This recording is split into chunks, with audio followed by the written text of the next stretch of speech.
Yan, tak kenang baju raya. Cik harga lah. Marah mengayu. Si begadik tu murah mana lagi ayu.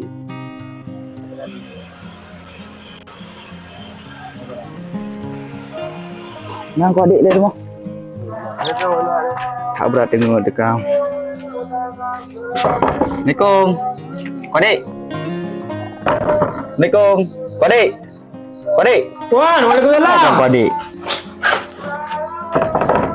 So, Mai ron kau adik. Kau bunuh kata he ni. anaknya dalam TikTok. Kamu. Dia boleh. Kau nak pakai leh? Ha kita pula kata dengar kau bunuh kamu we tu. Anak pak pada piu. Nah, nampak yang pada piu daya dia je. Oh je. Udah ya dia. Kita ada baik kah? Jelas lah tu guna dak Apa? Itu boleh daya ada. Cocok. Berarti udah lah Udah. Tiba. Ikut lu you. Bang. Ikutnya. Begini oh yo. Kaku. Balik mana?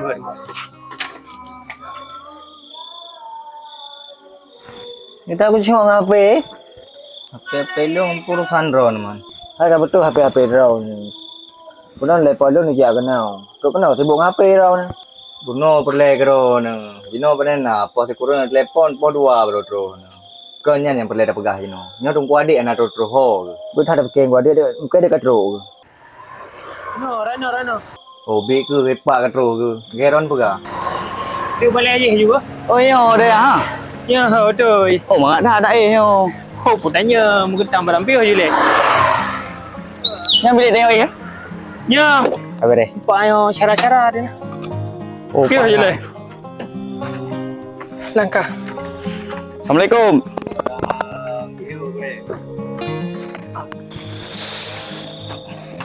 Apa kau mana? Oh, longwo main putal pun. Sana mangan apa bahasa rada. Tadi je leh. Pio je Man, leh. behno dah bio dah langkah dia bang salah undang. Behno. Mai ron kaki ya. Hai no, support dah. Pula deh undang. Nak mudah ha? Macam ni jangan. Yut. Tempat dah duduk mai. Ha, hino dalam salah hino dah bio ha. Hino dah duduk. Kau elektrik kan ya? Sudah. Alhamdulillah 6 2 tahun dah. Tuhan beri. Nah, hino you dah bio. Enggak. Duduk you patah yang mungkin. Allah sallallahu Jadi so pimpinan dia. Abi Samsul Bahari. Orang sini. Orang sini aja. Oh. Iro anu pajangkah ini? Alhamdulillah na musik tu ni tengok ah. Ti tiga ngabi. Karap. Jadi urung ron pajangkat roh na. Berarti sekitar setengah dua. Dung jabar mo ko ade ya. Mang ko ade peka ja kena ya istirahat ini gua. Dari orang kan? Laundry. Kan? Laundry. Ada berempat. Anyo ini. Oh, termasuk tempat di Jawa dah. Jadi ron ko ade nembau runyo kena han belum kopi. Ha, masalah kopi kan masalah orang dua ni. Mang jawaban dia. Tu fikir dia kerja je belajar lo. Kerana gebut lagi kerja Cina kerja apa dia yang malu kan masalah kerja orang ko ade karon bau nyom de kan bela kopi-kopi. Kan mungkin tak pedangan. Bupah haji no tak peduk apa yang tak bela kopi. Oh jadi ni jino no budah nak bela kopi le burungnya. Hai, kau mana ni kamu kan? Tak berat kata nyo tak istirahat je ku de hiban. Kau mana ni kan? Bahlu yang minta kopi le ku de. Sang beli sang ure. Tak berat kata kamu minta kopi le. Anak play nak minta kopi. Play nak undang apa? Majino bubu teman. No, berarti dang gua fikri tapeh lu dulu boh hiban. Napa kak tapeh lu dulu? Oh, pelu du.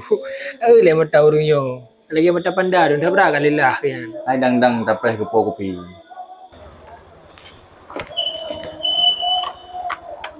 Apa dong fikri? Pupeh ludu. Ke malak sang ah? Bacun. Bagi buku pilih kan apa? Gelas apa? Gelas lo gua pada buka aja. Nah, cara. Bagas, termasuk bagas. Rumah dapat apa saja eh? Jual ke jamai jual. Dia macam mana je dah aku. Enggak ada bantu. Om cik ibu bala untuk apa? Bukan je kopi lah yang kena. Enggak ada bantu. Oh man. Bukan nang tak kopi apa? Rumah kopi pula idai nang rau. Belum apa? Kita Tak amlau dah. Ngai nak bat kedai hadai nan. Oh. Hadir nak kedai? Ya. Dia nak rokok dia. Entam dada. Mendam dah. Oh, betul. Kopi apa? Lagi yang kau di, wadah terus jamai. Bet terus jamai mu iya ada pergi. Gutong kena gutong gede. Hai lo maka lagi yang aku yang orang pegang betul kan sebagaimana yang pernah garawili Abu Hurairah kan Rasulullah pernah berkata kan man kana yu'minu billahi wal yawmil akhir falyukrim dhaifah wa man kana yu'minu billahi wal yawmil akhir falyasil rahimah wa man kana yu'minu billahi wal yawmil akhir falyakul khairan aw liyasmu. Apa le makna? Gimana hampir nak habis-habis ju. Ya teman tu. Seberang kata yang beriman kepada Allah dan orang akhir, maka hendaklah ia memuliakan tamunya. Dan seberang kata yang beriman kepada Allah dan orang akhir, maka hendaklah dia mempererat tali silaturahmi atau keluargaan. Dan barang siapa yang beriman kepada Allah dan orang akhir, maka hendaklah ia berkata dengan yang baik-baik atau hendaklah dia menyalun tuan. Mungkin kocok ada yang hadis paling cut. Kau benar je kan? Hendaklah dia menda. Karena nak kata-kata yang baik. Jadi tak menda. Kau benar. Iron yang nak kata-kata yang baik-baik, ya silahkan anak long tam. Alah, Iron yang je nombor tam cik lekor tadi. Lagi yang aku fikri, kerja nyata. Syiganya yang pah damang syurga. Kan kata jaga juga.